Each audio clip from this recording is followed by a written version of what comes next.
Morning, everyone. Good turnout. Lovely to see everyone here. A few new faces. Marcus, nice to have you on board.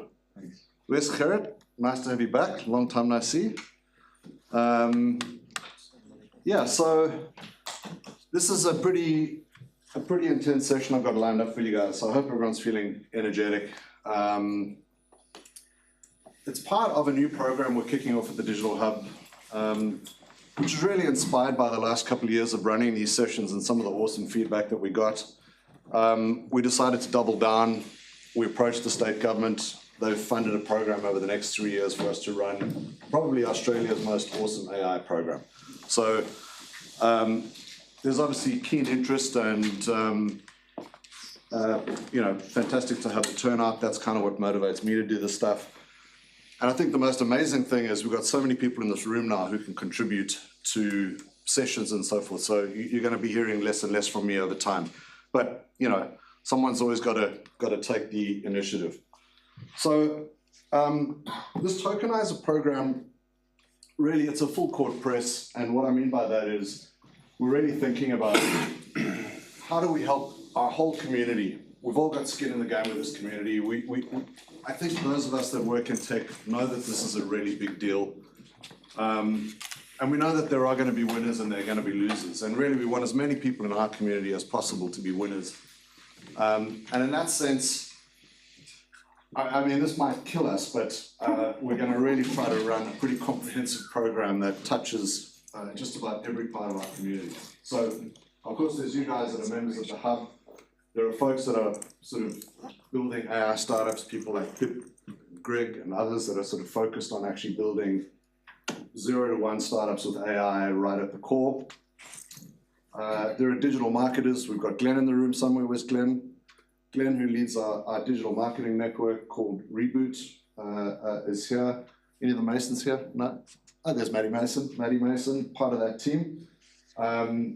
We've got digital creators. We've got Hing and Esther here in front. Esther ran a workshop on Midjourney last night, has become an expert, well, the two of them have become experts in multimedia AI, the use of Midjourney and image-to-video products and other AI tools. So working with our Screen Collective to inject AI upskilling there. We've got our technology or technologist group, Coding from Beach. We've got Chris Drake here. Chris Drake's at the back there on the leadership team. Steve Ringo's in here somewhere, I think, also on the leadership team.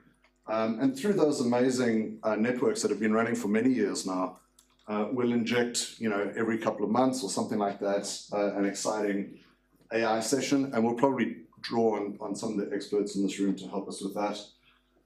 We're going to be running quarterly sessions for non-exec directors. We've got Matt Foreman here, who's CEO of an ASX-listed company called Expon, and there are other, very accomplished business leaders and non-exec directors in the region for whom AI is a really big board table issue, and we want to make sure that we help those folks. Teenagers, we run a cadetship program in term 3. Totally focused on building with AI. Kids, we run a twice a week inventor program here at the Hub, where kids are learning to all sorts of skills in the sort of mechatronics category, but increasingly how they can use AI. For the first time, we're sort of going out of the tech digital sector into SMEs and helping, in particular, medium-sized enterprises on the coast that have a decent number of employees. We've got Ben Twynham at the back there, who is an example, came to our sessions last year and has been inspired to inject AI into his business to figure out how it might unlock value. So we think there's a lot we can do there in terms of economic development on the coast if we help SMEs. Just general knowledge professionals, and that's going to be a major focus of this presentation today. Local government, we've got David Dickin here somewhere. Where's David? David from Noosa Council, leading the AI rollout at Council and making sure that, Noosa Council and hopefully Sunshine Coast Council really make use of the best AI tech that's out there so that we can all deliver better public service. And then finally, the broader Noosa community. And we're doing that through amazing work that Deirdre's been leading over the last couple of years to take the kids that we've been mentoring and building through those other programs And we now basically have a Genius Bar at the Noosaville Library and the Karoi Library, inspired by the Apple Genius Bar, where you can basically just walk in there, get help with your device, your online banking, whatever it might be. So for older people or people that are not that tech savvy, and increasingly they're going to be helping with things like how to use ChatGPT, how do you do all that kind of AI stuff.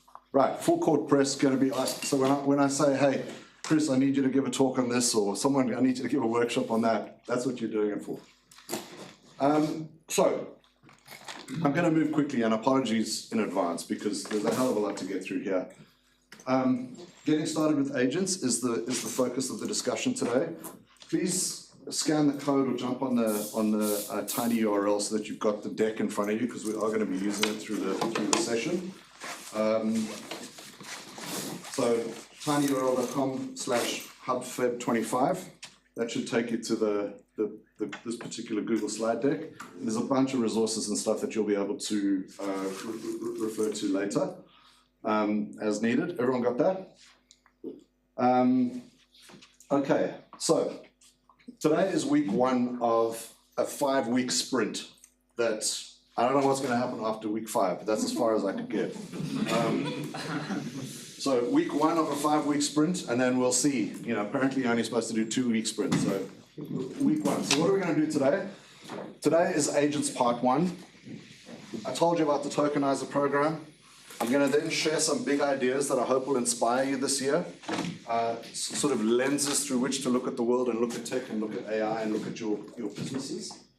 We're going to do a deep dive into agents, sort of x-ray them and help get an understanding at a fundamental level what they are, how they operate, and then we're going to get hands-on with a new tool. Does that sound all right?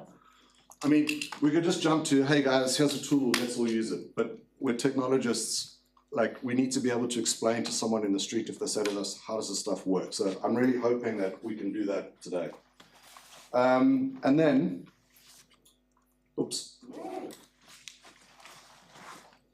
upcoming, week 2, part 2, we're going to teach you how to vibe code your way to your own tools. We're going to teach you how to connect to other systems, connect your agent to other systems outside of your desktop. Week 3, we are going to have the first of our AI startup showcases. Andrew Burt from Upsugar and Cover is going to give us a presentation on what he's building. The idea of that particular stream is to inspire the founders and entrepreneurs and builders in the room around what others are doing and how we might create businesses in the space. Week 4, we're going to try a new thing inspired by ideas that came from Roman and others, which is, you know, how do we get continuation? We do a session like today, we get hands-on, everyone's busy, they're back at work. How do we carve out a session where rather than just someone, a talking head at the front saying, do this, it's a sort of 2-hour dedicated session where people are building and there's some tech support to help you build. So it'll be a build-a-thon, week 4. And then week 5, coming off the back of a very successful show and tell that we had last year, we'll do the agent show and tell at the end of the sprint. Let's think of that as the retro. So week 1 today, week 2, a continuation where we get into the weeds of coding and building tools. Week 3, take a bit of a break from that and get inspired again. 4, we're building. 5, we're showing. Sound good? Okay. So, 7 ideas to ponder for 2025. The first, you always hear me talk about this, is about getting upstream.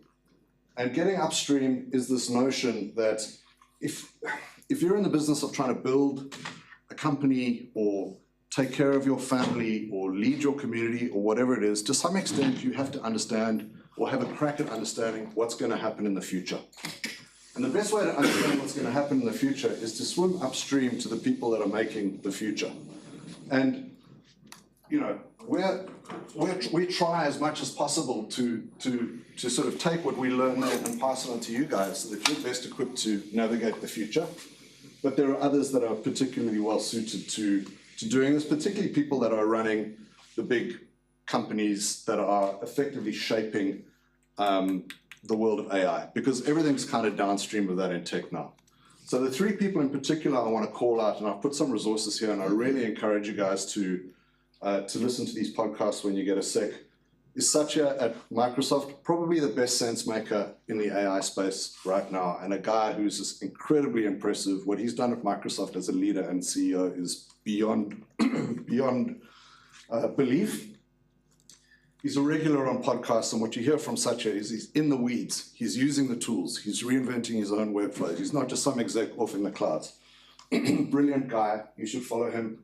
You should listen to those podcasts if you want to develop your strategy and you want to have a sense of where Microsoft's going, where OpenAI is going, etc.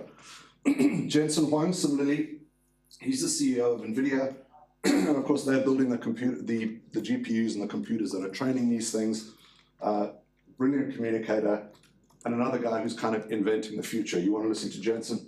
Then finally, in the agent space, there's this guy you probably haven't heard of called Brett Taylor. Pretty much a stud in Silicon Valley. Chairman of OpenAI, formerly chairman of Twitter, former CTO of Facebook, etc., etc. And his company is called Sierra, and they're very, very much focused on agents. So if you want to kind of learn more about the agent space, Brett's a good guy to listen to. I've put 2 excellent podcasts with him there. Okay, so upstream was number 1. Idea number 2 is this idea that I've stolen from Satya. And Satya's idea is basically that AI simultaneously lowers the floor and it raises the ceiling. And what does he mean by that? He basically means that it lowers the floor to reduce the barrier of entry for many fields. People with less experience or expertise can now accomplish things that only experts could previously do, thanks to AI tools. And it's not just that, it also raises the roof or raises the ceiling, where experts themselves can take on far more ambitious things than they were previously able to, because they had path dependency on resources, cash, whatever that now they're able to overcome through the use of AI. I think this is a useful metaphor, and with each of these sort of insights or ideas, my challenge to you is to think like this: what could you build that packages expert-level solutions into user-friendly tools that empower anyone to achieve professional-level outcomes? That's kind of the takeout from Satya's observation. That's my provocation. Okay, idea number 3 is this notion of recursive self-improvement. Has anyone ever heard of this concept? Recursive self-improvement. So recursive self-improvement is when a system enhances its own capabilities and, crucially, improves its own ability to improve itself in subsequent iterations. And that leads to an ever-accelerating and self-amplifying cycle of progress. The system's improvement mechanism itself becomes more efficient or sophisticated with each iteration, and this is what leads to exponential growth. The most well-known of these examples is, of course, Moore's Law. So this is Moore's Law. As we can probably all remember, that initially it was a year, went to 18 months, went to 2 years. Every 2 years, the price performance of the number of transistors that you could put on a chip doubled. So in other words, we had this incredible exponential improvement in computing. This goes up to 2011, but it basically went up to 2020. So you had almost 50 years of Moore's Law, of this incredible exponential improvement in compute. Now, why was that recursive self-improvement? Well, it was recursive self-improvement because the chip that they made here, they could then use in the computer that designed the next chip, which they could use in the computer that designed the next chip, and so on and so on and so forth. So it became this self-fulfilling iterative loop where the recursion, in other words, the ability to repeat on itself, created this incredible exponential improvement. We're starting to see the same thing in AI models. So in just a few years, we've sort of gone through the linear growth of the GPT series. And now when you look at the benchmarks of the new O series, you see what they're calling a wall. So basically, it's going like this. Now, does anyone want to venture why this is linked to recursive self-improvement? I think you can all basically get it, is we could use this one to produce synthetic data to train this one. We could use this one to produce synthetic reasoning data to train a reasoning model. We could use this one to create the data to train this one, and so on and so forth. And pretty soon, we'll get to one that not only does data creation, but also improves the algorithms themselves and the sort of fundamental ideas. So this is an example of recursive self-improvement. This is why this stuff is not going to sit still. It's going to move in incredibly predictable in the sense that it's going to be exponential, but unpredictable in the sense of what the impacts will be. Does that make sense? So my provocation there is, what could you build that packages expert-level solutions? No, hang on, that's a copy and paste error. What could you build? Please don't take a photograph of that one. What could you build that taps into recursive self-improvement loops? Because what you're going to get with AI is you're going to get recursive self-improvement, and you're going to see when we start digging into the tools, that the tools and products that you build themselves can start to have recursive self-improvement. They can feed on themselves and they can improve over time. I need to fix that slide, sorry. All right, next idea is the 10x developer. Has everyone ever heard of the 10x developer? Of course we all have. Everyone said, oh, you really want to find a 10x developer. The 10x developer, instead of hiring, a dozen people, if you just have an absolute gun 10x developer, they're as good as hiring 10 people. And I think it's true. We probably have a couple of 10x developers in the room, and we certainly have people who have hired and built teams of 10x developers. Simon, how would you characterize a 10x developer versus a regular developer? Well, he's right here, my CTO, so you can He's not going to answer the question, so you tell us. No, but that's very much Hugo's philosophy, and he saw that as AWS being an architect in many or a consultant for many scale-up companies. A team of 5 can do more than a good team of 5 developers can do more than a bad team of 50. Yeah, so the 10x developer has been kind of like a meme in the tech world for many years, but we never really talked about the 10x anything else. It was only ever sort of constrained to developers. And my sort of observation here is that what we're now going to see is we're going to see 10x other job categories. You're going to find a 10x accountant, a 10x lawyer, a 10x broker, as we'll hear from Andrew Burt in a couple of weeks' time, a 10x creative, an admin person, a designer, a creative. Pip's working on tools to help creators become 10x creatives, and so forth. So my provocation here is, what is a currently 1x job category that through the use of AI, you can turn into a 10x job category through a product or service that you can deliver? All right, the next idea is this provocation here. In 2004 and for the subsequent 20 years, we've basically lived in the world of software as a service. We've now entered a new world, which is service as a software. And what do we mean by that?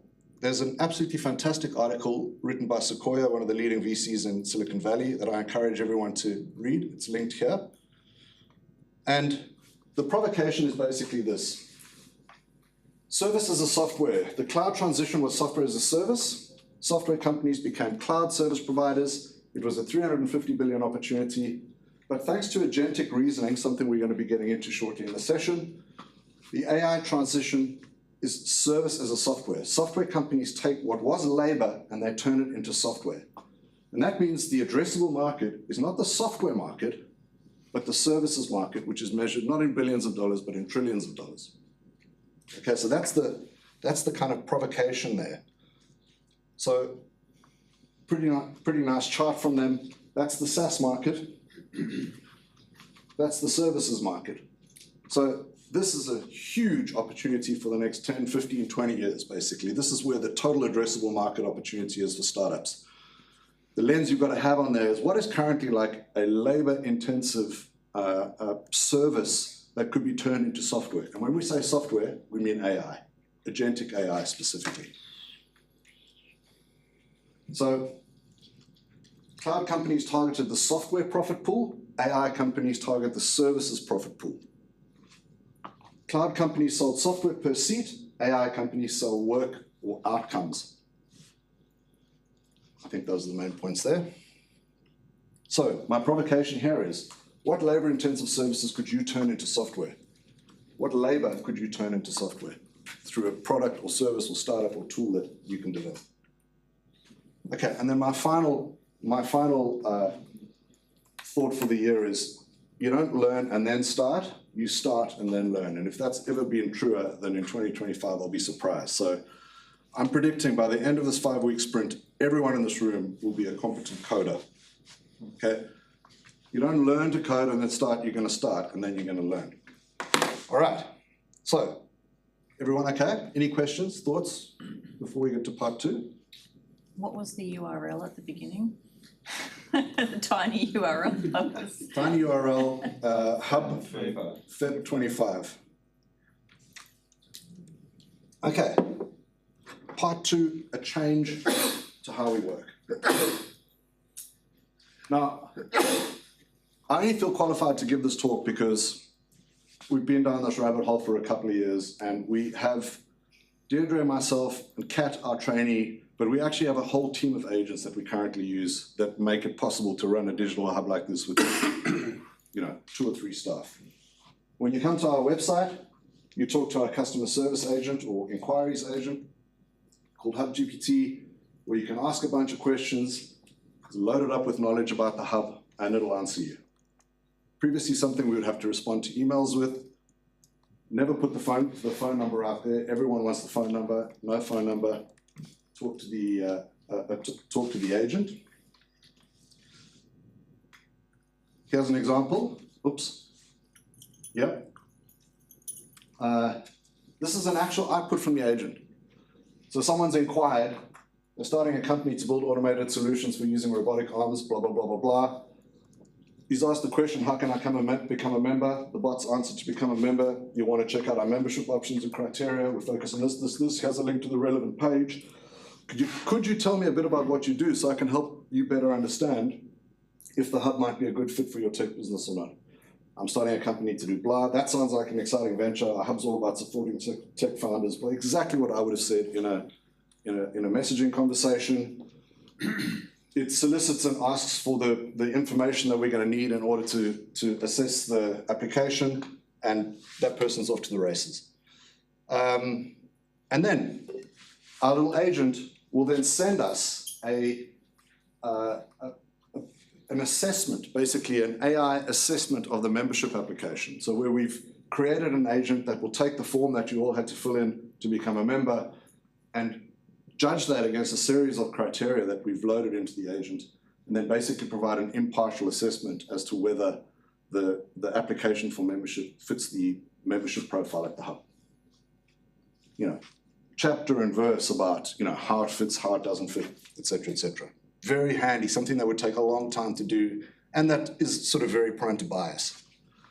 When you start at the hub, as some of you have done recently, you'll automatically get a welcome email, customized and composed by another agent. The Tokenizer program itself, the grant application, was pretty much written by this agent. So, we are knee-deep in agents.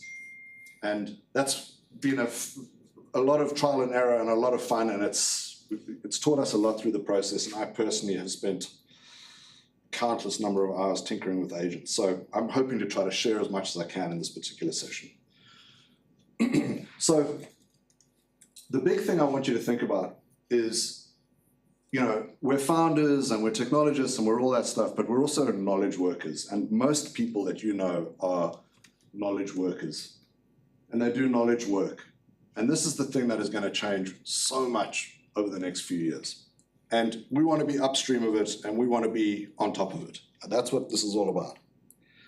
So if we think about what knowledge work is, fundamentally, it is about producing artifacts.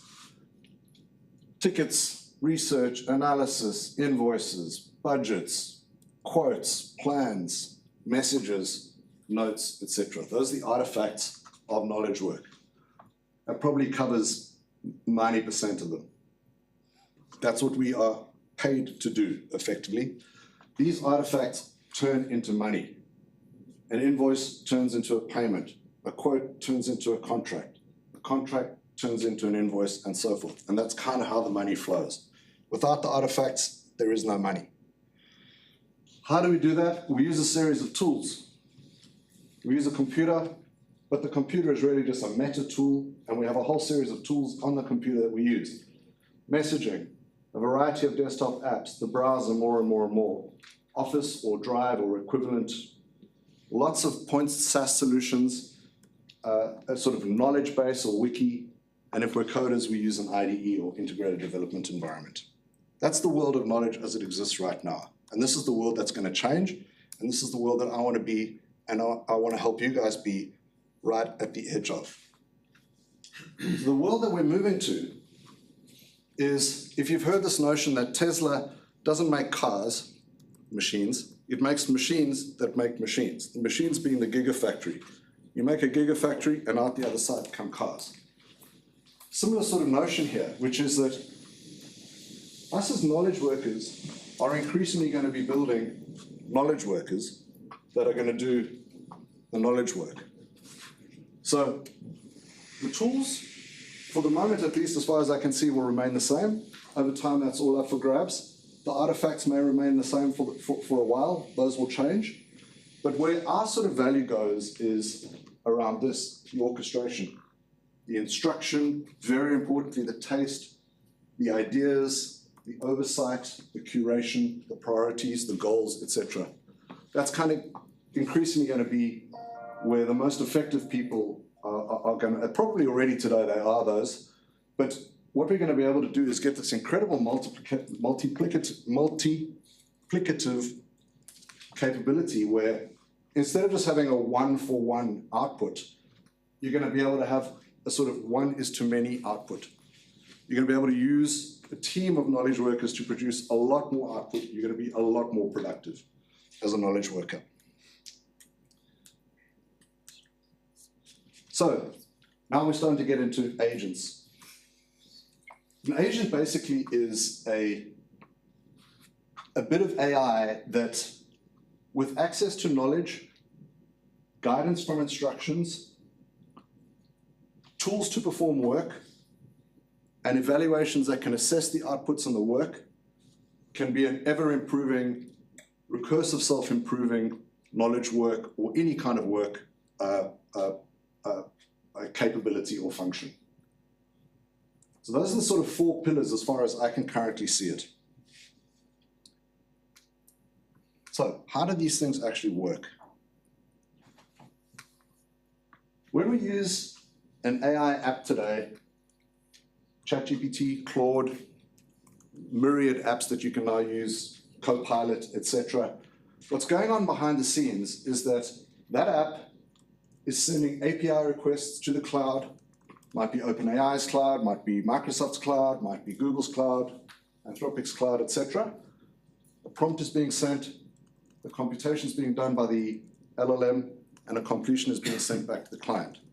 So when we ChatGPT, summarize this for me, or write me a poem, or whatever it is, we're sending a prompt, we're getting a completion, streams back in the UI. This is what it looks like. Behind the scenes, that application is sending an API request to the cloud where the model is specified. Of course, now we have more and more models with different intelligences, different levels of intelligence, different capabilities. A system message that sets up how we want the LLM to behave. The user message, which is the message you're typing into the app. And then the response that comes back is the assistant response. This is what it looks like when it responds. It's called a chat completion. Okay, that's a basic chatbot. The next thing we have is a chatbot that has tools. You're a helpful assistant. What's the weather like in Sydney today? Of course, if it just answers us out of its model, out of its trained LLM brain, it doesn't have the weather today. It might happily hallucinate what the weather is today, but that won't be very helpful. So instead what we do is we say, you're a helpful assistant, this is the user's message, and by the way, we're giving you a series of tools, and you're really smart, so we're giving you the automatic ability to select which tool you want to use, if you want to use a tool, to answer that question. Does that make sense? So this is what's going on behind the scenes that you don't even know about when you're typing messages into ChatGPT or Claude or whatever it is there's this whole array of tools that are getting passed with those messages. And every now and then, for example, if you said now in ChatGPT, what's the weather in Sydney, it'll perform a web search. Why? Because it's been told that it has a tool called web search, and that probably for this one, it's smart enough to know it should use that tool. It'll search the web, get information, get it back to you. And this is what a tool called response looks like. So this is the response back to the app, comes back, doesn't have any content, but it says, I figured out that you should use the get weather tool, and the person was asking about the weather in Sydney. So this now allows us to run some code either on our computer or in an app that we've built that will pass in this parameter Sydney to the get weather app. We'll then perform that function. In this case, it might be calling out to a weather API separately. We'll pass that back to the LLM, and it'll basically come back and say the weather today in Sydney is X. Does that make sense? So that's what's happening with the tool call in the background. Prompt, use the weather tool, call the weather API, and respond back to the user with the weather today is X. So that's a chatbot with a tool. Now we get to an autonomous agent. An autonomous agent fundamentally is about doing that in a loop, where you don't have to intervene at every single step today to say, do this, do that, do the next thing. It's smart enough to just keep looping until it determines that it's achieved the objective that you set for it. So it'll loop around. It'll run the tool. Well, first it'll determine, do I need to use the tool, or do I just respond straight back with a chat message? If I run the tool, I'll observe the outputs that would give us what we needed to be able to answer the question. If not, I'll run another tool, I'll observe the outputs, I'll run another tool, and so forth. And this is what's happening in a loop when we talk about a real autonomous agent.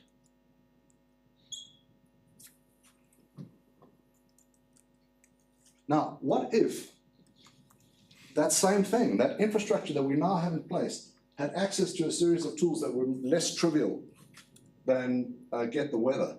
They had access to sending emails, accessing the browser, sending messages, accessing various SaaS applications that you use in your business.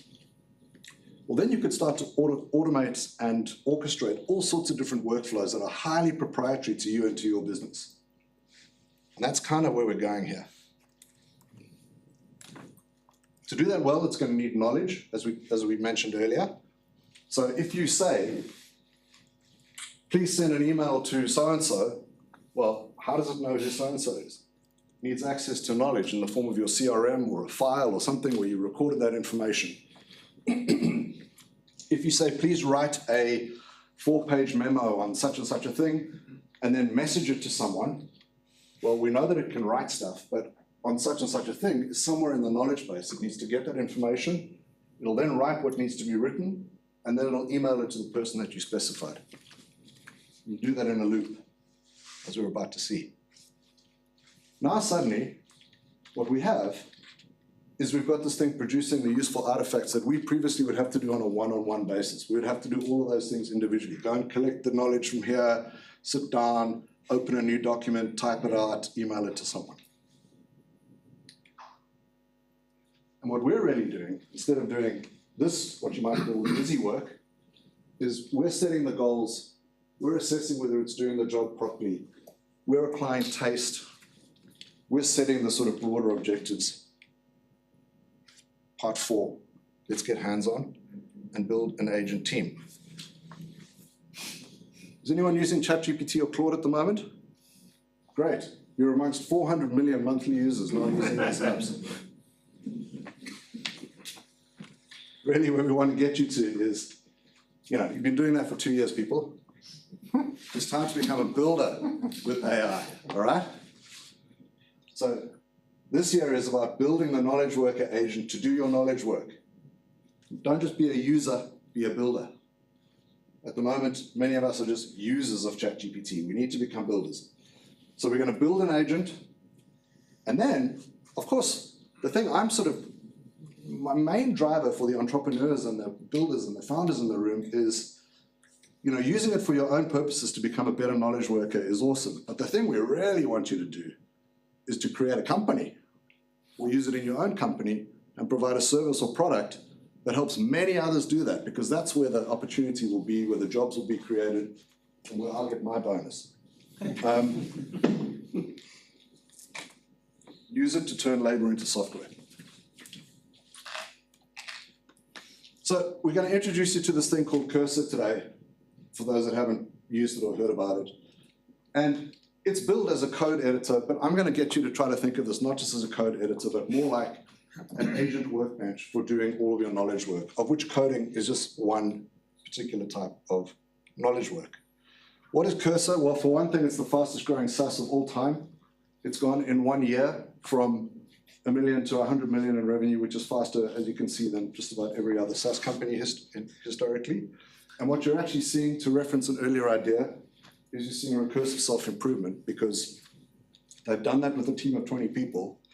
And you can only do that with a team of 20 people if you're dog fooding. In other words, you're building the tools that you use to build the tool and getting the kind of massive leverage from the recursive self-improving force that we talked about earlier. What is an IDE? I'm not going to ask who knows, who doesn't. I don't want to make enemies. It's an integrated development environment. It's basically like the everything app. It can do anything. I've concluded that most of the economic value that we create involves editing text with an app. Something like, I don't know, 80% of global GDP probably involves editing text with an app. Today we edit text with Microsoft Word. We produce proposals, memos, plans. We create docs, stock, RTF, etc. We sign contracts, brochures, create magazines with the Adobe Acrobat Suite. We edit budgets, accounts, projects, etc. with Excel, and we produce a hell of a lot of emails using the .eml file type that you don't see. All editing text with an app. Software creators, developers, engineers do the same thing. It also involves editing text with an app. Instead of using Word or something like that, they use an IDE app, which is effectively the Microsoft Word for coding, okay? Their documents are things like different languages. You could think of typing a Word document in English versus typing a Word document in Spanish. You're typing a code file in Python or PHP or Ruby or one of many flavors of languages. And they have different file types. A code editor looks like this, or an IDE looks like this. File Explorer on the left generally, the text editing in the middle, and the ability to take what you've created here and effectively run it or preview it. Think of this as writing a bunch of text here and then previewing it for printing in a typical sort of Word editing workflow. So we manage the files there, we write the code there, we run the code, and we observe the outputs down there. Most developers have terrible aesthetic taste, and that's kind of what it looks like. It looks quite scary. Mine just looks like a normal app, pretty much. And because people like to tinker so much, you can make these things look and feel exactly as you like. You can theme them and do whatever the hell you like. So what that means is you can make this tool look and feel very comfortable to you. So sort of the notion here is basically, if you're a knowledge worker, and these are all the apps that you currently use, you know, you might think we're saying you're going to use Cursor, but that's not really what we're saying. We're saying that knowledge workers increasingly are going to be using a tool like this, a general development environment or text editor that has all this ability to run code and so forth. And really, where I'm really going is, you know, you're going to have a new one of these launch every few months, and someone's going to say, yo, you should really try this one, or I like this one, or I like the next one. And that can be a massive distraction because you never actually compound any knowledge, you just flip from one thing to the next. But at the heart of this is a workbench with a powerful orchestration agent. That's the bit that I care about. The nice thing about Cursor, and most of the other ones actually, is that they all plug into an IDE called Visual Studio Code, a Microsoft product that God knows why, but they open source because they've never open sourced anything before that. So it's an open source tool, which basically means, I was thinking about it this morning, a really subtle thing is that right now, you mostly spend your time off in different SaaS applications, including ChatGPT and these other things, and your information is all up there. With this tool, your information is mostly down here on your computer. And that's quite a big shift. Yeah, a lot of distraction. Okay, let's have a crack at this.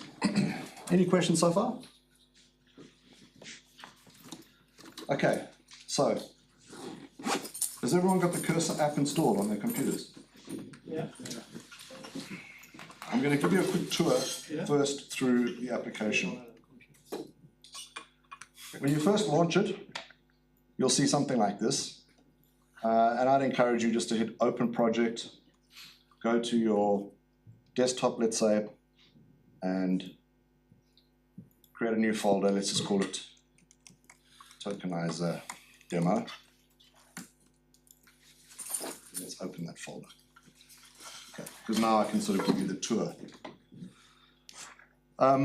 There was a release literally 5 o'clock this morning, which has changed this a little bit. So some of you that downloaded it yesterday will see something different today, but the fundamentals are the same. Mine wouldn't update, so I don't know, maybe you've got some magic power or something. Yeah, okay. So the first thing that we want to do is go to our cursor settings here, and you'll see in the settings, those of you that are already developers that use VS Code or Visual Studio Code, which this is built on, you get to basically import all of your existing settings, extensions, etc. So immediately this looks and feels like home if you already work in VS Code. So that's great. The cursor settings are important for the demos that we're going to be doing today. So you're going to go into cursor settings, and you're going to go to features, and down in features, you're going to see this very important thing here called enable YOLO mode. Okay, now I want you to switch that on, because the moment you do that is the moment that you enter the agentic world for the first time, and you cannot unsee what is about to happen. So you click YOLO mode, which basically is saying, I give this agent permission to run that loop as it likes without asking me every 10 seconds if I should do this or I should do that or I should do the next thing. Okay, so enabling YOLO mode, I'm proud of the fact that that's the first thing we're going to do with the cursor tool. Has everyone managed to find that? Okay, we've enabled YOLO mode. The next thing we're going to do is we're going to click on rules here, and you're just going to write a very quick. Where's the rules? Bit of pain. Yeah, it's For before private private. account only though. It's under the general section general? in the old version. Sorry? This is just the updated version. Yeah, just scroll down a little bit and you'll So see it's rules for AI. rules for AI. Yeah. Don't go to time, just write literally 1 or 2 lines saying, I am so-and-so, and I work for so-and-so. Just type that for the moment. You don't need anything more than that right at this point.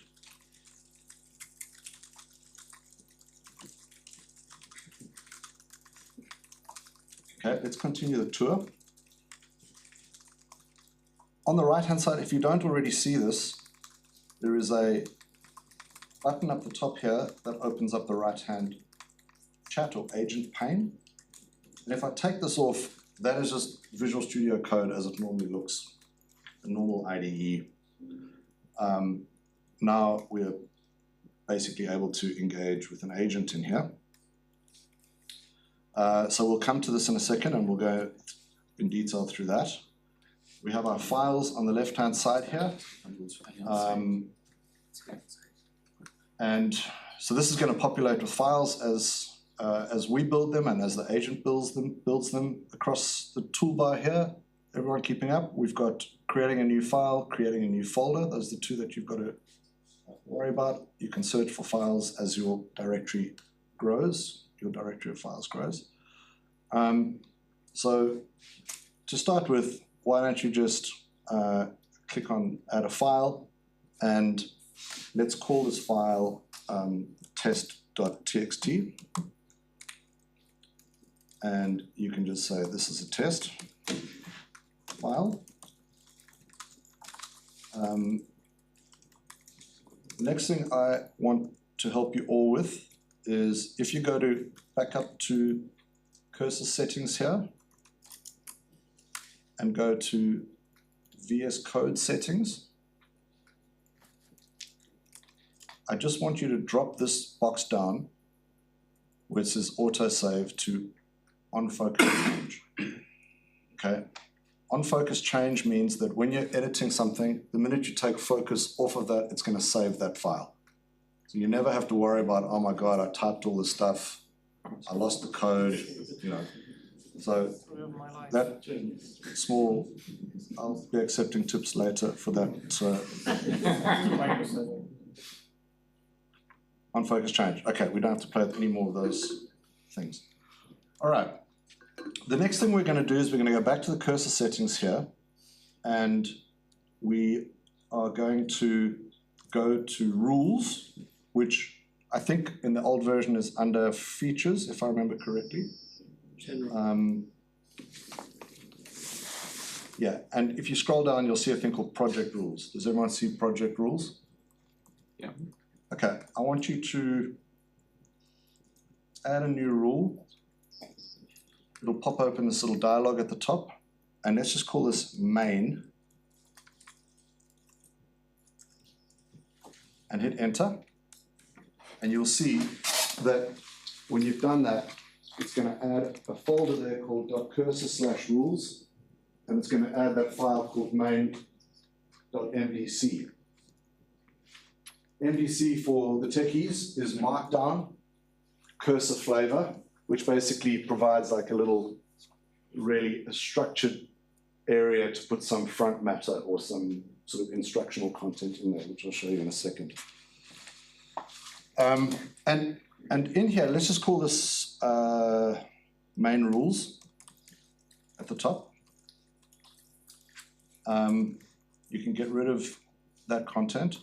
And let's just say end every sentence with %, okay? End every sentence with %. And then across on the right here, I want you to click on global apply on every request. Chris, we should mention that there'll have to be a composer for the old one in agent mode, and that doesn't exist there. That's right. But it will include it anyway. That's right. Okay, so I'm sorry. Thank you, Chris. For those that, okay, so you were able to add this, but you weren't able to hit this button. Okay. I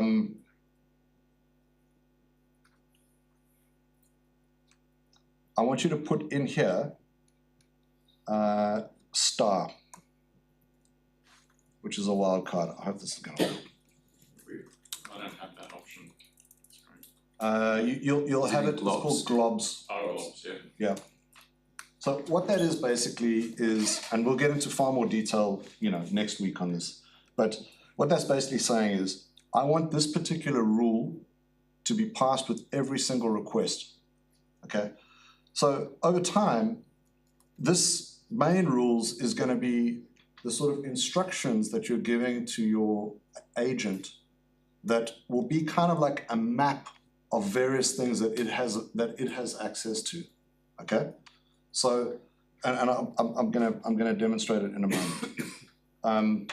Let me just demonstrate it, okay? So I've got another project here. I've got these. I've got my rules, and you can see here in my rules I have this rule that says you should always be highly resourceful. I wouldn't ask you to do anything if you didn't have the means to accomplish that. I've extended your capabilities with a set of command line tools in the tools directory to help you accomplish your goals. So if you're confused, like if I give you a very broad instruction and you think, what the hell, what are you talking about? If you're confused, think, what tools or resources have I been given that could help me accomplish this task? And then I've told it about some tools that I've given it. And I'm just going to quickly demonstrate a couple of tools here. So I've given it a tool which uses my knowledge base. I've given it a tool where it's able to compose an email. I've given it a tool where it can access the LinkedIn API. And now I can say to it something along the lines of,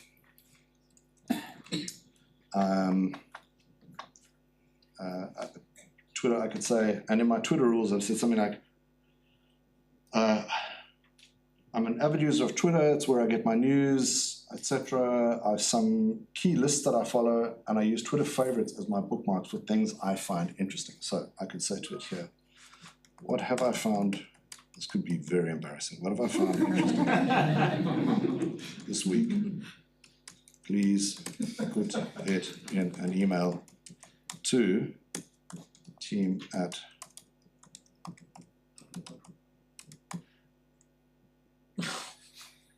YOLO. what could possibly go wrong here? Okay, let's see what this thing's gonna do. Incognito browsing. Okay, so now what you're seeing is you're seeing an agentic loop take place. Something you will never be able to unsee ever again. It's interesting that it got an error and is looking at it and going, we need to fix it, and it's done.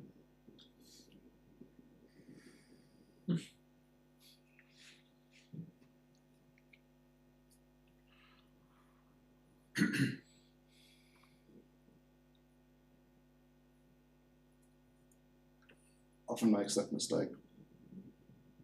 But it self-heals. This is the incredible thing about it. So I'll go back to this in a second. All right. So again, it's got an error. It's going to fix the error Chris, do you rewrite the rules as well with the self-healing? with the self-healing. Do you give it? Yeah. Do you give Yeah, it the if I see ability- consistent errors, So do you give it the ability Yeah. to rewrite its own rules? I haven't found a way for it to do it with these MDC files yet. I think that's still a limitation, but so let me just quickly go to my email here and just see if that worked. Go to drafts. This week's interesting findings. Hi team, here's a roundup of interesting things I've been engaging with this week. Remote culture, blah, blah, blah. There's been some fascinating discourse, etc., etc.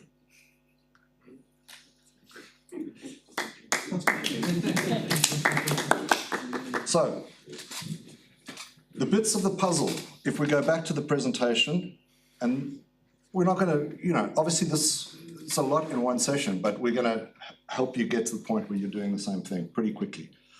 The bits of the puzzle are the four things that I mentioned, basically, which are, where are the four things?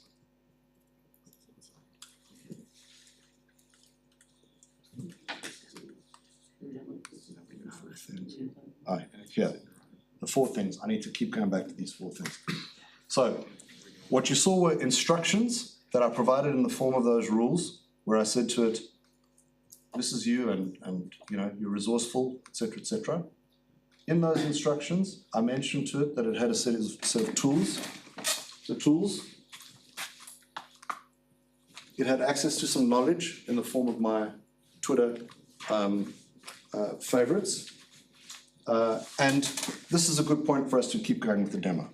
And I could evaluate that by looking at the email that it produced to see, is it on the money or not? I could see there were some encoding things I wasn't happy with, which I'll go and I'll improve the prompt so that it does it better next time.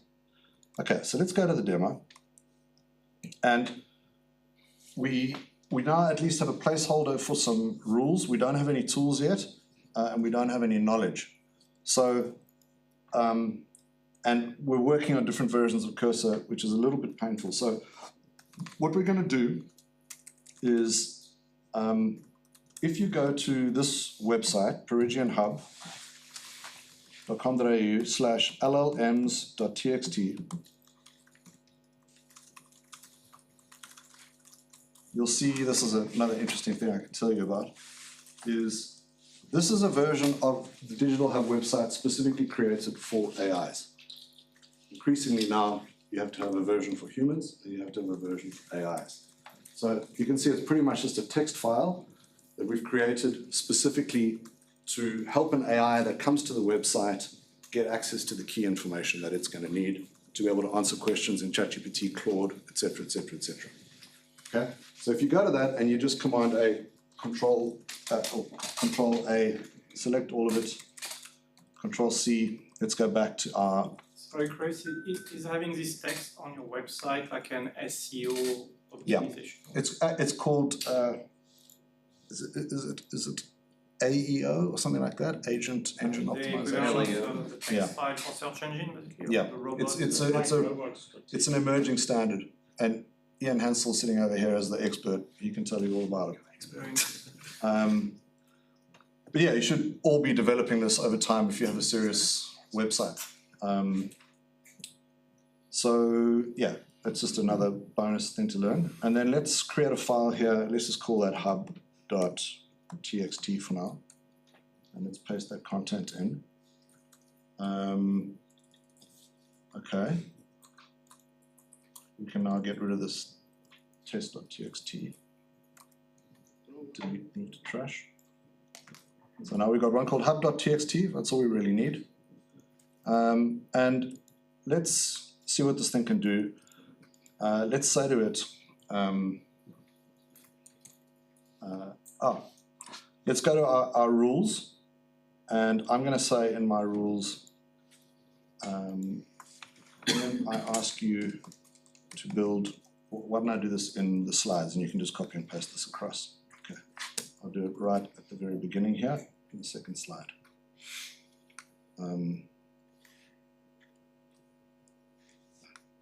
Title, okay. When I ask you to create a web app,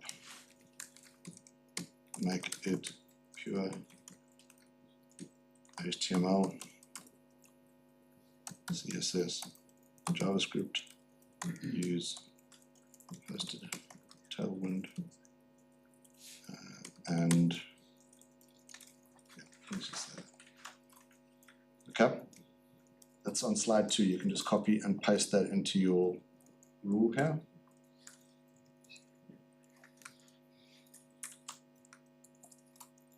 And then in this next thing here, I'm going to put a prompt which you can use, which is please build a landing page web app for the Peregian Digital Hub. Look for content in one of the text files. Okay, so that's going to be my prompt. I'm going to give the agent. And then cursor, if you're on the previous version, you'll see chat and you'll see composer. You want to use composer and you want to click on the little thing that says agent. You'll see at the moment it says normal probably. You want to click on the one that says agent. Has everyone got that?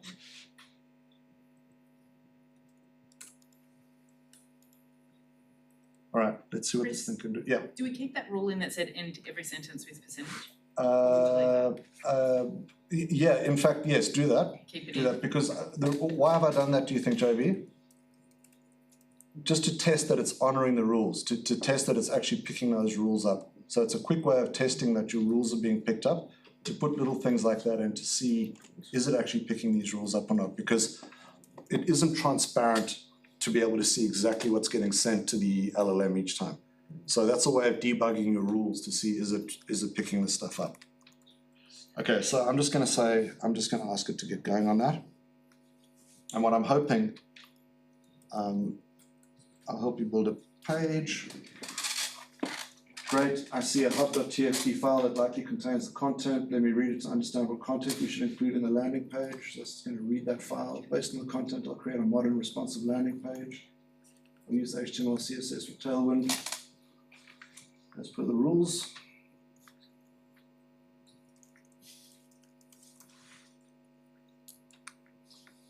Now, if we watch what happens on the left-hand side here, we should see one of the tools that it will use, its own internal tool, will be create file.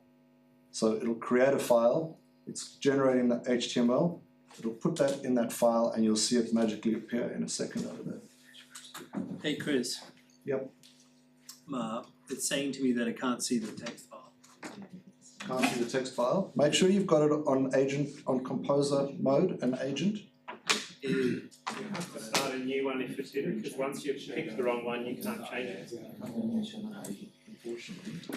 Okay, so as you can see, it's created this index.html file here and helpfully given it to me there. We can just go and have a quick look at it and see, you'll see that it's giving me the option to accept the code that it's written. I'm just going to click accept. And then I'm going to right click on this. I'm going to copy the path to that file. I'm going to open a new browser tab. Oh my god. Is that a 10x developer? I'm the 10x developer. Well, you're 100x now. But you get the idea, right? So what you saw in that, sorry? Make it mobile responsive. It already is. Probably, yeah. Of course it is.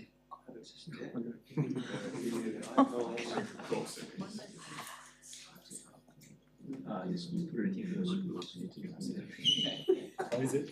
Starting an empty file. Close the whole thing again. Chris, I missed that. I stopped paying attention for 5 seconds and I missed what you did. It's fine, it's fine, it's fine, it's fine, it's fine. What was the step? The only thing is, we're using two versions of Cursor, so there's some small differences there, but it should work absolutely fine in the other version. Did you get it working? The 21st century has passed me by. Finko, is it working for you? Yeah, when I went to Composer, but I can't, it didn't generate an index file. Didn't generate an index file, but it works in Composer, yes. Okay, yeah, you've got to be using Composer, not Chat, for this to work, okay? So let's quickly go back and have a look what happened. We said, please build a landing page, and we got that prompt just from the presentation here. I just put it in there so you can copy and paste it if you want. And this was what we put in our rules. And then what happened was, it said, I'll help you build a landing page. So what we're seeing, this is a chance just to kind of, just to again reflect on the agent, because I want you guys to understand what's happening under the hood here. This particular agent, you know how we talked about how it has tools. The tools that it has access to look something like this. So it has tools for running a terminal command. In other words, if it writes code, it can run the code, and then it can observe the outputs from the code. It can edit a file, it can search for files, it can create a file, it can delete a file, it can apply changes and a whole bunch of other sort of more techie sort of stuff. But those are all the tools. You remember how I showed you in the what's happening with the API calls in the background here? And I said that here's an example of the get weather tool. What's happening in the background is Cursor sending a message to the Claude API, Sonnet API, and its tools array has all of those ones I just showed you. Create file, write code, run code, etc., etc., etc. It's passing this thing up. The brain's saying, you should write this code, or you should create this file, and then the tool is being run in that software that we downloaded called Cursor. So it uses this tool called grep, which basically means it's able to list a directory. You can see there it found the hub.txt. It goes, great, I see a hub.txt file. It likely contains the content. Why? Because the word hub corresponds to the fact that we talked about this here. It reads that, so it's got another tool called read file, which basically is like copying and pasting it into a chat to say, here's all the content about the hub, which you would normally be doing with ChatGPT, right? You'd be copying and pasting stuff all over the place. It would take you 3 or 4 days. Based on the content, I'll create a modern responsive landing page for the Peregian Digital Hub. I'll use HTML, CSS, and Tailwind. How does it know that? Because we've given it instructions in our file here where we said, when I ask you to create a web app, make it pure HTML, CSS, JS. Don't worry about what that means if you're not into it. And use hosted Tailwind. Why? Because I didn't want to have too many, I wanted to just be able to open it up in the browser. Wrote the code, created this file called index.html, which is here. I can go and inspect the code. And now, of course, what I can say to it is, I don't like the colors. Can you change them? Can you do this? Can you do that? And it'll iterate and make the changes on the app. Does that make sense? And that pretty much is the loop that I wanted to introduce you to. Now, we could get this thing to do anything, and I actually asked Steve Ringo, who is what we call, well, he's a very accomplished technologist, but he is increasingly falling into this category called vibe coding. Steve, have you got 5 to come give us a quick demo of your vibe coding workflow? Let's try it out. I'm trying out yours at the moment just to see what it's doing. While Steve's setting up, I think we're gonna dig into this over the course of the next weeks as I've sort of laid out. And what you'll find is you'll start to realize that something that previously, remember I said at the beginning, the lowering of the floor, the hiring of the ceiling. The lowering of the floor here is that for a lot of people going and tinkering with HTML, CSS or whatever to create a landing page was outside of the realms of possibility. Let alone creating a little web app that does this or does that or does the next thing, which Steve's going to quickly show you how to do. And this has only been a thing for about 2 months, okay? So you're still right at the very beginning. It's not like you're joining this whole thing that's been happening for years. But what you'll find is in 2 months' time, you'll start doing the kind of thing that I've started to do, which is go, that Home Assistant device that's selling on the internet, I'm gonna buy that and I'm gonna like write code and control my whole home, even though I wouldn't have any idea how to use that particular thing. You know, so you start to kind of, the lowering of the floor means that you now have more agency as a human. You can do things that you previously weren't able to do. So that's a very exciting development, I think. Let's watch Steve. Well, this is just, I'm just getting it to do your one, but I'll do another one in a second. We'll try and do some vibe coding. It is still busy. So I think what I'm gonna do in the meantime is just say Marlo, okay. window. Dennis Tenuto. Let's go desktop. New folder. It's Tokenizer. All right, so I also have Cursor. Unfortunately, I don't have the same magic fingers that Chris has to get the newest one. But a couple of things. I'm actually just, this is a very vanilla sort of empty environment, but what I'm gonna do is I'm just gonna put in a file, which, so here's Tokenizer. So what I've done is I've taken an extract of the IT spend in my company. Please don't look at this too closely.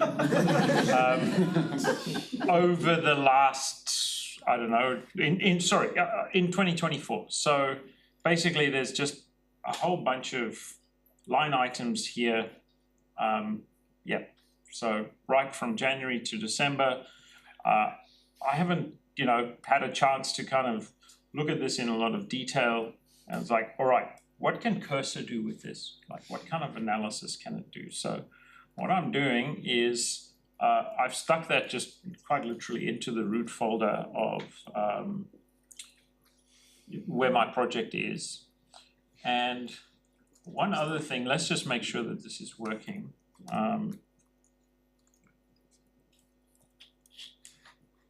Sorry, just give me a second. No. That's all surprising. Instead of typing, I'm going to talk to my computer and let's just see how well this responds. All right, so I'm going to make things a little bit bigger. There we go. So what I've done here is I'm a bit lazy when it comes to this type of thing, and I think the feedback loop is a lot faster if I can actually talk to the computer. And part of the whole idea of vibe coding is literally just to sort of kind of get into the zone where you're just trying to make a lot of progress very, very quickly, and where you talk to the computer instead of slowing yourself down by typing. I'll tell you what app I'm using for this. This is all running locally, actually, the text to speech, and it's a lot better than what's built into Apple's platform. But anyway, so what do we want? We want a web something or other to look at these expenses. I do have it somewhere in my clipboard.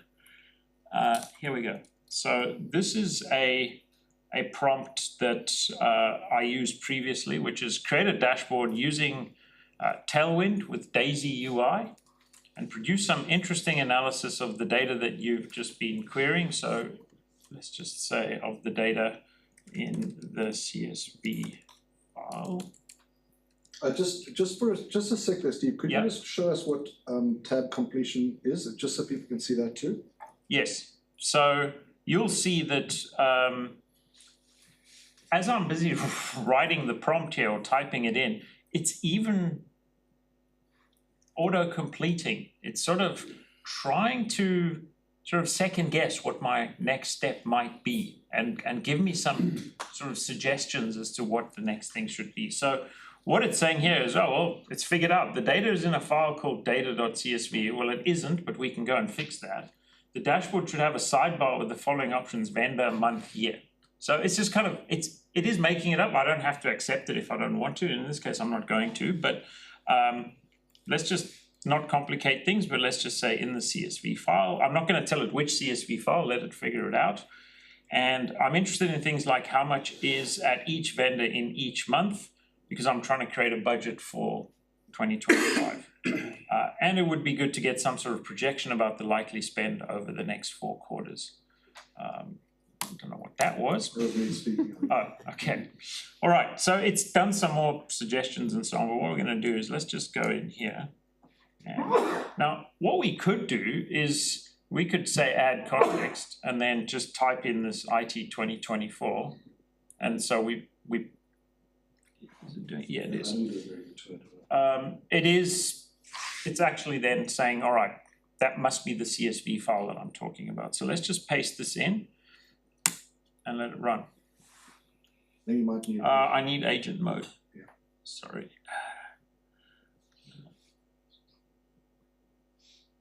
So let's just try that again. How do I stop it, or is it not even going yet? Just hit the button and start again. It's gonna be locked because of Oh. Tell it something.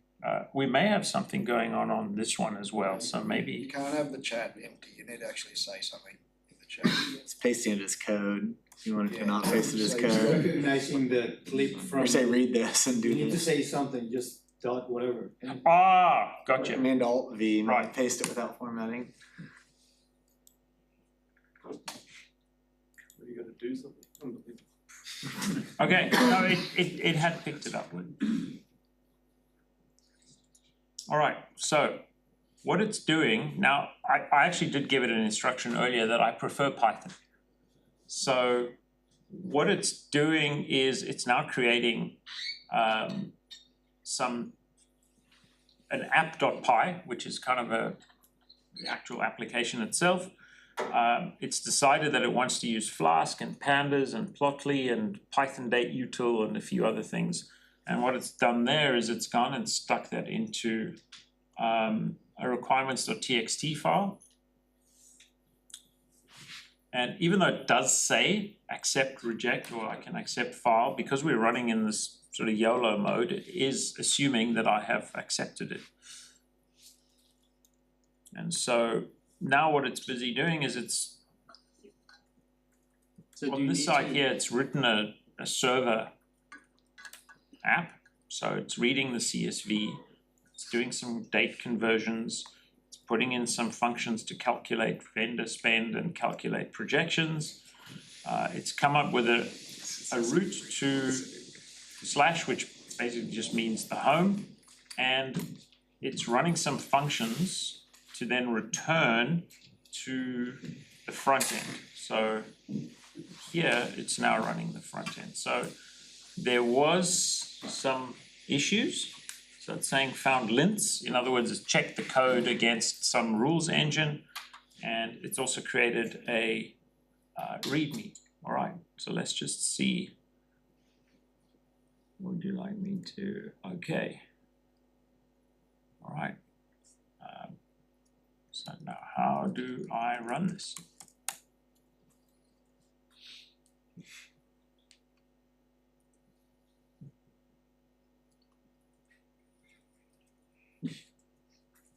So now it's saying, you don't have Python. I do, it's called Python 3. So it's kind of figured that out. I see you're on a Mac and the Python command isn't found, so let's try Python 3. So it's doing it. It's actually now going through, it's running all the dependencies, it's running what you would do in Python to sort of get your dependencies and get the environment installed. I must be honest, this is where it just completely blew my mind because, you know, this is usually something that is quite difficult to do, particularly if you're a first timer and you've just never done this before.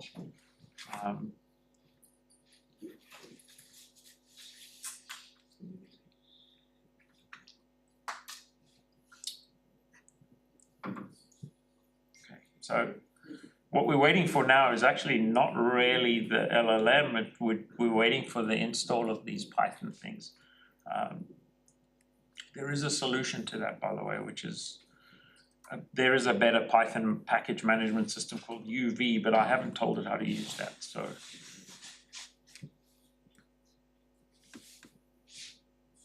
So while we're waiting for that, one of the things that I've found really useful for these types of things is to give it your own opinion about what you want it to build. Because otherwise, you know, it can choose pretty much anything. And so that's where you start sort of needing to build up your taste. I like the fact that Chris used the word taste earlier. What is your taste? What's your taste in programming environment? What's your taste in database technology, for example? You know, and very well, maybe it's not your personal taste, but somebody may have given you a constraint that you have to deal with some kind of database or some technology or some backend that you're forced to deal with. And the more you can tell the LLM through those prompts and the rules, the better the outcome is going to be for you. What happens if you have no idea about that stuff? Well, then just do what I'm doing now, I think, which is to YOLO it, right? And then as you see what it's building, then go, I don't really like that, can you change that? And, you know, so let's see how we're doing here. Very busy. I mean, it's also a bit horrifying to think that the LLM has free reign to the terminal on my computer. So there are things that you can also do to control that as well. There's one which is a tick box, which is don't delete any files, for example, you know. And I guess there could be some kind of, you know, cybersecurity risk or something that, you know, like somebody injects the prompt to run rm-rf on root or something, which will delete everything on your computer. So Steve, are you saying you have ticked the box, don't delete anything, or you're like? At the moment I haven't, but there is such a box to tick, so, you know. Okay. Security suggestion, there's 3 rules. You can put .cursor ban and .cursor ignore in certain folders, and it'll tell it to stay the hell out of them. Okay. That's how you sync the. That's how you can force this agent to stay away from certain folders. You can use those files. Okay.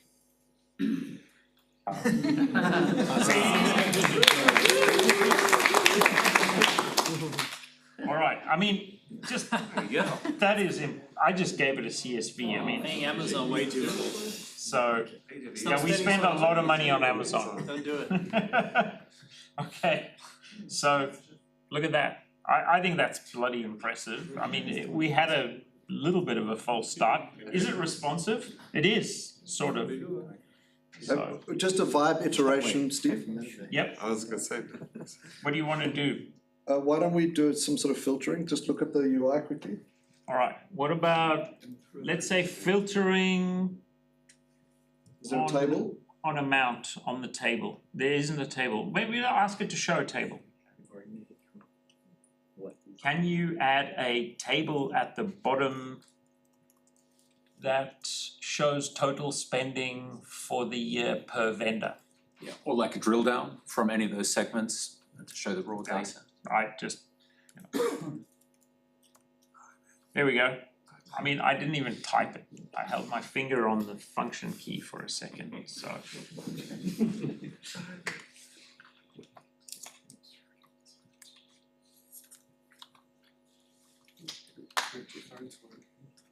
All right, let's have a look. I think it's done.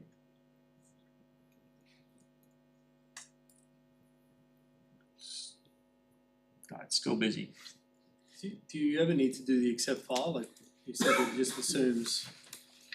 At the moment, it's just doing it all automatically. I'm not actually sure why it's saying accept file, even though it has already accepted it. You know, there we go. Accept file doesn't really mean anything. It's the one next to it which says undo, which undoes whatever it's done. It's automatically saving everything you see. But if you do that accept, then you're happy with it, and Right. you can undo less next time. Okay. Okay, so same as what we had before, but now at the bottom there's the table with banded columns and everything, so. Well done, Steve. Now, I think, let me pick on someone. Richard, former Zendesk senior product leader. To build a product like that end to end requires how many developer man days / hours would you say? Look, if I was gonna do some rough finger in the air, so you've got someone to do front end, someone to do some back end, you've got some infra work. What else? You'd have some testing, you'd then have someone who'd need to pull requirements together, someone to get the data. I'd give you, it'd be a month, end to end, you know, roughly speaking, it's probably being a bit generous. So, Team of 3 or 4. and I think it was 15 minutes end to end. So I think you sort of get the idea of the 10x, you know, Steve's a great technologist, but to produce something like that, I mean, at the very least 10 times faster than what it would have been before. So I think that's kind of like the key lesson. Okay, so. There were no prompts. I mean, I didn't tell it much. Yeah, I'm sorry I put you on the spot so badly. No, it's all good. And what you saw it doing, just a sort of reminder of what is going on there, is that incredible agentic loop. And that was coding, but you know, the point that I'm trying to make here is that coding is but one of the things that you could be doing in here. You know, let me demonstrate by going, you know, I'm in a document now, so it's got nothing to do with code. And let me go into this document here. And if I say something like, the idea for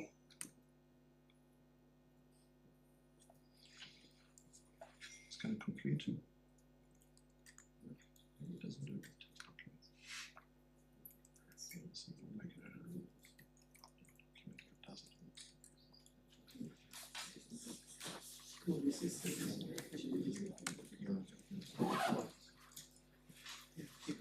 Why it's not happening, but what I was going to show you, the autocomplete, where it'll start to, it's reading the document and it's starting to make suggestions for what I might include there as content.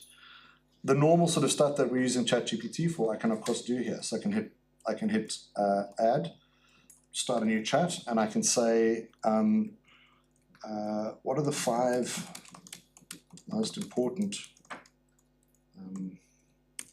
parts of the hub. So this is where I would, if I wanted to specifically reference it, just so everyone knows how this works, this is where you're specifically adding context. So if I just type a little @ symbol here, it should allow me to, so 5 most important parts of the HUB hub new.md doc. Okay, so this is really what you would call a summarization task. Hit that. Nothing to do with coding. This is knowledge work. This is like, I need to send a document to someone, or I need to send an email to someone, the kind of thing that you're normally doing in ChatGPT. And it's going to produce this. I should have said put it in a new file, rather than just give it to me in the thing, but it's giving me there, and I can just say, new.md. I can paste that in, and I can hit preview, and I've got a nice summarized document. So, everything that you can do pretty much in ChatGPT or Claude, you're now doing in here, and you're doing it with your own files, constantly compounding, constantly getting better. What we're going to talk about next week is we're going to use the vibe coding that Steve was showing us to build a set of tools that we can now use to customize our workflows, connect out to the CRM, connect to HubSpot, connect to the billing system, connect to Zapier to send an email like the one I showed you earlier, connect to the LinkedIn API to go and fetch information. So I think a good exercise between now and next week, take 5 minutes to sort of sketch out some common workflows or some common things you find yourself doing you'd like to automate. And then let's use that next week in the session to figure out how do you create a specific tool that you can then give to Cursor to perform that work for you. Does that make sense? Start to think about those kinds of those workflows, which will turn into tools and instructions. So I think just a few more tips here for the coders in particular. So you've got the chat history. I can go back here and select the previous chats that we had. So let's go back to the earlier chat. When we're coding, so for example, in this one here, if I go back to it and I say, where was that website? If I say to it, let's say, I'll just say, this is I'm going to give it quite an ambitious task here. Go to the website, find the key color scheme and use it in the new web app you built. Okay, that's a very ambitious task I've just given it. If you think about what it has to do, it has to go to the Hub website, has to look through the code and the CSS to try to find what colors are being used, the primary color, the secondary color, etc., bring that back and then make the code changes. Let's see if it can do that. Okay, let's see what it's doing. So it's searching for the Hub website to analyze the color scheme. This is good. Claude has vision, right? It won't use vision on this particular time, but that's a good point, Brian. I'll give a demonstration of that too. It's probably just looking at the color codes. Yeah. In the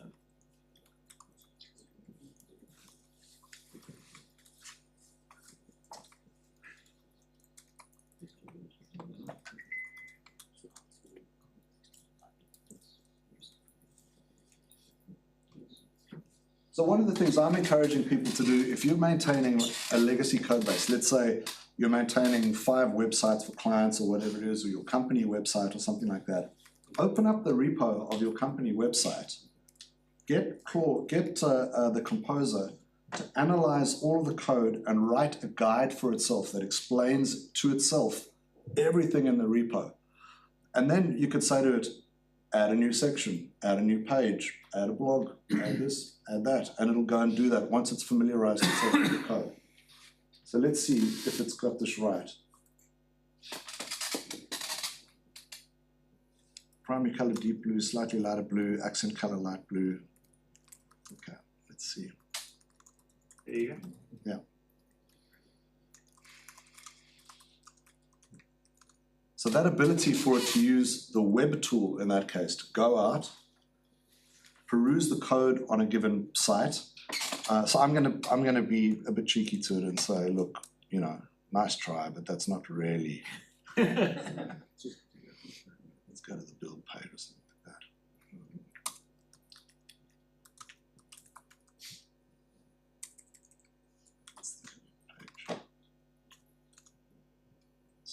got some different colors on it.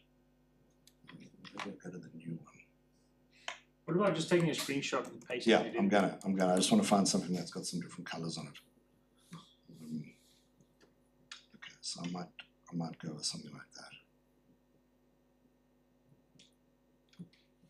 Alright, I'm just gonna, in fact, let me just shrink it down a bit so it gets a few of the different colors here.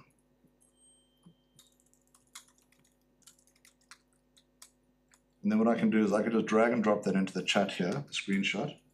I can just say, make it look like this. Please.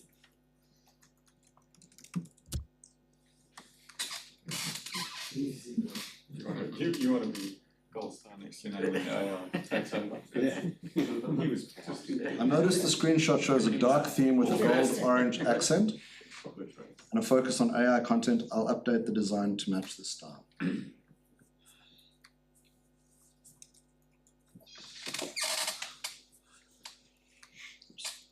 Sorry.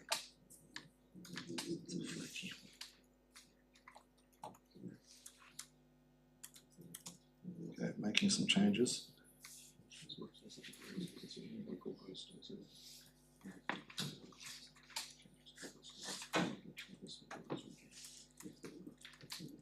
Chris, do you still use ChatGPT at all, or Claude, or anything like? Or do you do? Is this where you live now? Look, I still always have ChatGPT open on a separate tab. I'll give you an example later. It's almost like a mode shift where, you know, Satya said something really fantastic on that podcast. He said he finds himself thinking with AI, working with humans. So a lot of the thinking I find now is the sort of intellectual sparring, creativity, brainstorming happening with the smartest model I can find. And then that helps me then go and work with humans because I've now got ideas, I've now got proposals, blah, blah, blah, blah, blah. Let's see if it's done a better job of this now. Whoa. Not great. But the point is, you saw that it had vision, right? So I gave it a screenshot. The demo that I did at the Coding for Beach one was amazing. I just went, and you can do this, right? Let's say you get it to build some app and you go to Google image search and you say, you know, beautiful to-do list app, UI, and you find one and you go, oh, that's a nice looking to-do list app. And then you just drag and drop it in there, say,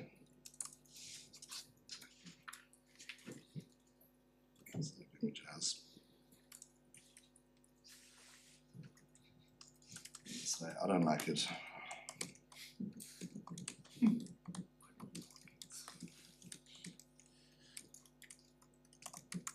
Anyway, you get the idea. So it's also got vision. You can give it multiple images, clean one task management app. I didn't even tell it that it's figured out it's a task management app. It's got a light theme, blue accent colors. I'll update the design. You get the idea. Now, the last thing I want to say before we wrap it up is there is what I would call a sort of skills stack here that we want to teach the people that don't know the skills, the skills stack. And that skill stack is as follows as far as I'm concerned.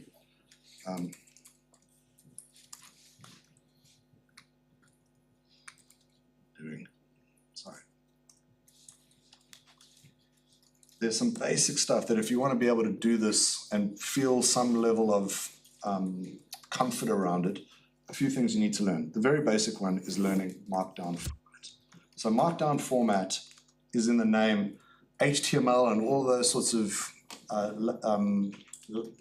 languages, if you like, are markup formats. If we look at this complex looking, to create a bullet list, you know, this is quite a complex thing to create a bullet list versus in a Markdown file, it's as simple as that, right? So the same result, if I preview it, is I get a nice bulleted list, but so Markdown is so much easier to learn than HTML, and it is the language of LLMs. It's the language that when you go to ChatGPT, which I have open here, and I go to the last chat that I had, let's say, which would have been about technology as leverage, which I wanted to get it to help me think through some of the presentation today.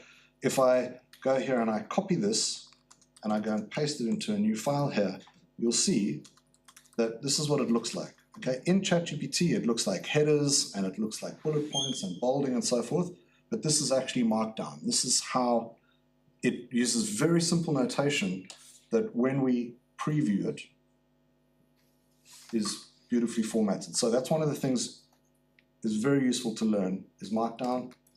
JSON is another form of information, storing and structuring information. And then, how to run a Python file.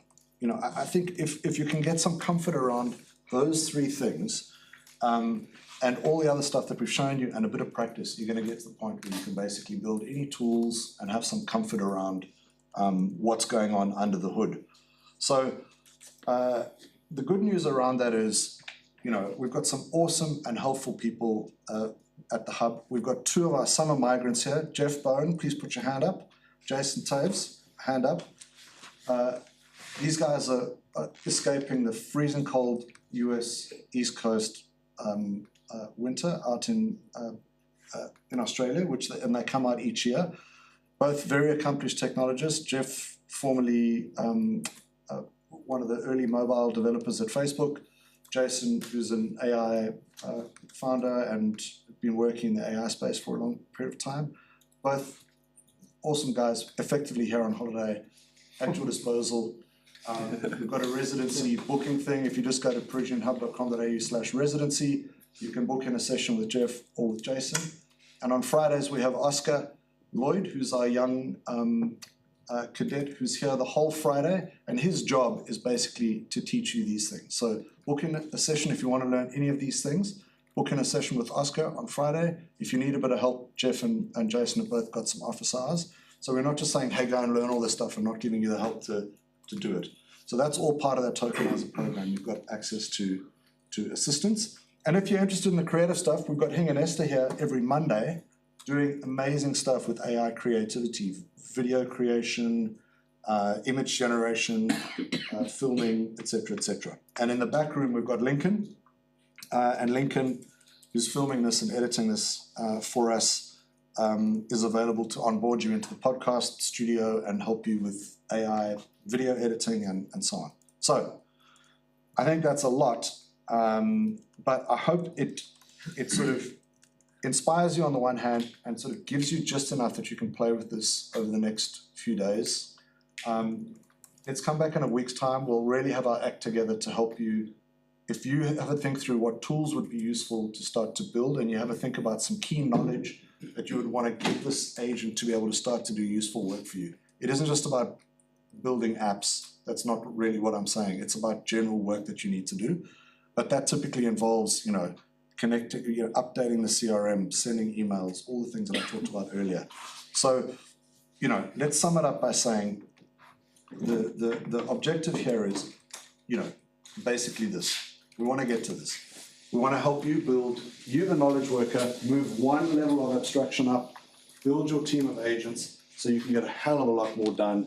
You can be more ambitious in terms of your projects and the things that you build and more successful. Thanks for coming to my TED Talk.